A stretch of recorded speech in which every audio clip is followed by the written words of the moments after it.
안녕하세요. 송진아입니다. 오늘은 육신 용어 중에 아마 가장 많은 오해를 받고 있는 용어 중에 하나가 아닐까 싶은데요. 오늘은 제가 그 오해를 푸는 것보다는 그 육신이 갖고 있는 다른 점을 좀 찾아드리도록 하겠습니다. 편인이 갖고 있는 특별함과 고귀함입니다. 명리 공부 시작하시면서 많이 듣는 말일 겁니다. 편인은 인간 말종이라고요. 편인이 있으면 불평불만이 많다고요. 그리고 편인은 받을 복이 없다고요. 또는 계모, 효신살 이런 어떤 부정적 의미로 해석하고 왜 우리는 편인을 부정적으로만 바라보고 있는 걸까요? 오늘은 육신 중 가장 큰 고귀함과 특별함을 가지고 있는 편인에 대해서 알아보도록 하겠습니다. 평범한 일상 속에서 편인은 엉뚱한 상상만 하는 사람으로 취급받고 정해진 규범을 지키지 않는 사람으로 마찰을 일으키는 사람처럼 오해를 받습니다. 이 시각은 정관과 정인의 시각입니다. 오히려 편인은 정관이 자신의 독특한 개성을 인정해주지 않고요. 노력에 대한 대가를 지불하지 않는다고 생각하죠. 그리고 정인은 지루하고 세속적인 사람으로 보입니다. 정인은 지식 전달자이고 편인은 정신 전달자라는 말이 있습니다. 편인은 어쩌면 고독한 영혼의 소유자일 수도 있습니다. 현실 생활을 중심으로 살아가는 정인과 영혼을 중심으로 살아가는 편인은 서로 다를 뿐 옳다 그르다 말할 수는 없을 것 같습니다. 타인의 눈에 비친 편인의 특성입니다.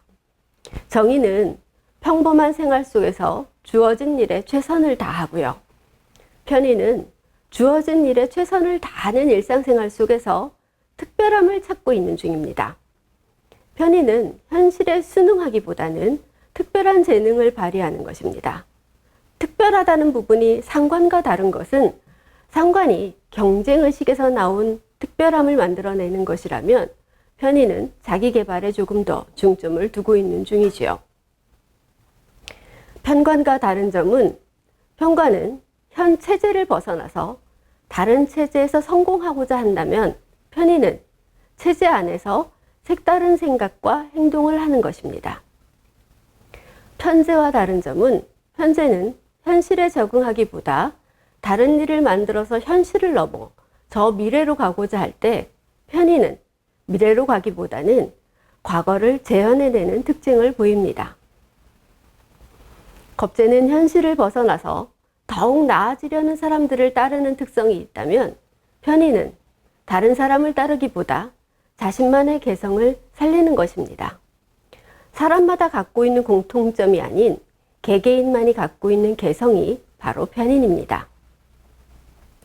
편인의 성격이 부정적으로 비치는 경우가 많은데 이는 편인이 아무리 잘해도 다른 사람 눈에는 자기 합리화에 빠진 것처럼 보이기 때문입니다.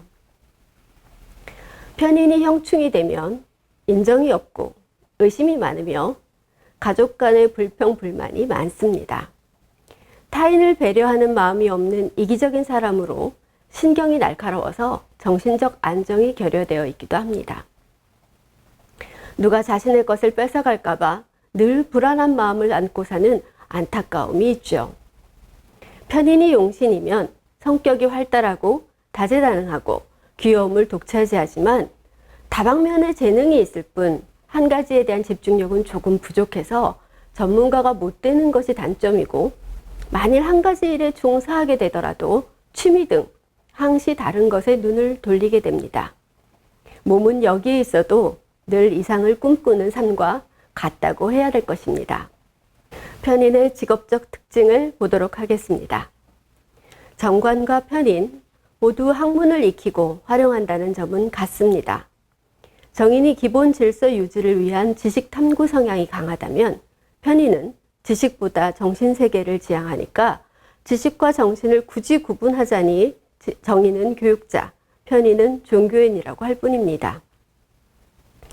편인이 정관을 만나면 정해진 교육제도를 이탈하고 행정의 틈새를 이용해서 빼낸 정보로 이익을 취하고 조직의 약점이나 미비점을 이용해서 자신의 이익을 얻어냅니다. 제도의 취약점을 철저히 이용하는 똑똑함이 이익을 낳아서 선진화되지 않은 사회 속에서는 잘 사는 사람이 많은 이유이기도 합니다. 편인이 편관을 만나면 약점을 발견하는 편인의 능력에 사법적인 권한이 주어진 것입니다. 약점을 이용해 사회를 교란시키는 사람을 찾아내는 능력으로 발전하니 감시 감찰을 통해 외부 교란자를 찾는 역할을 하게 됩니다. 보건과 환경 분야에서는 국민의 건강을 지키는 일을 하고 법원이나 경찰서에서는 사회 교란자를 색출하고 기업에서는 감사를 통해 횡령을 막는 것이 편인의 일입니다. 정신이 황폐해서 정상적으로 살아가지 못하는 사람들에게도 도움을 주는 모습을 보입니다. 편인이 식신을 만나면 약점 발견의 능력이 물질과 만난 것으로 식품위생법, 환경법, 보건법, 미성년자 보호법 등의 인간의 의식주적 기초생활을 저해하거나 약자를 이용하여 자신의 이익을 취득하게 됩니다. 편인이 상관을 만나면 창의성으로 나타나는데 예술가나 감독, 그리고 공급자와 수요자를 연결하는 중개, 중매, 그리고 유통업자 등 이런 분야에서 능수능란한 재주를 발휘하게 됩니다. 편인이 편재를 만나면 편인의 마음이 사라지고 식신처럼 활용되어 약자를 돕는 편인이 바로 이곳에 있습니다. 약사, 영양사, 사회복지사, 간병인, 그리고 윤리와 사상을 설하는 정신적 지도자 등 두터운 봉사심이 요구되는 분야에서 아주 고귀하게 쓰이고 있습니다. 편인이 정제를 만나면 편재를 만나는 것과 비슷하나 직업적 성향보다는 가정적 성향이 크게 나타나서 부모 봉양, 남편 대신 일하기 등 주변 사람들의 어려운 사람들을 대신해서 생존 경쟁에 뛰어드는 고통을 감수해서 희생정신과 봉사심을 보입니다. 편인격의 성격 1조건은 무엇보다도 편재에 의한 재화입니다.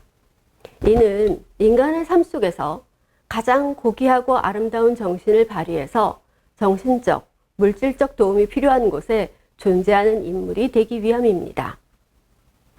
하지만 성격된 자보다 파격이 주변에 많다 보니 육신이 갖고 있는 편인의 전체적을 다 오해하는 일이 발생하는 것 같습니다. 편재의 재화를 받지 못하면 정관을 설계해서 계획적 범죄에 손을 뻗치게 되고요. 정관을 설계하면 귀인은 없고 상사의 덕이 없으며 직장 종사 기간이 짧고 부실한 직장을 만나게 됩니다. 여성은 가장의 책무로 생업에 종사하게 되고 시댁과의 갈등도 심해서 고단한 삶을 살게 됩니다. 편인의 재화를 받지 못하는 편인이 도식된 경우 받을 복이 없고 버는 능력 또한 부족하다고 하죠. 또한 재화받지 못한 편인이 비겁을 생하는 경우에 동업이나 대리투자로 재산을 파할 수 있습니다. 노동을 기피하여 어려운 일을 남한테 시키니 타인의 운이 자신의 생명줄과 같아서 배반과 사기를 조심해야 합니다. 그러나 이것은 모두 이렇게 지금 제가 부정적으로 말씀드린 것 모두는 재화받지 못한 편인격의 문제이니 원국 내 모든 편인을 오해하지 마시기 바랍니다. 오늘은 제가 편인을 갖고 계신 분들, 편인격들에게 당부한 말씀 드리고자 합니다. 편인 모두 그렇게 말하죠. 공없다고, 노력했으나 공없다고, 그래서 슬프다고. 편인에서 우리가 가장 많이 공부하면서 배우는 건 아마 계모라는 단어일 텐데요. 다시 생각해 보면 계모, 얼마나 커다란 마음으로 끌어안아야 되는 사람일까요? 그런데 그들이 공이 없는 이유는 단 하나입니다. 그 사람이 자라나서 자립하게 되는 어느 날, 또는 학교에 입학해서 들어가게 되는 어느 날, 아니면 조금 더 운이 나빠서 길어졌다면 내가 죽기 전 그 어느 날, 그 사람은 반드시 말할 겁니다. 감사했다고.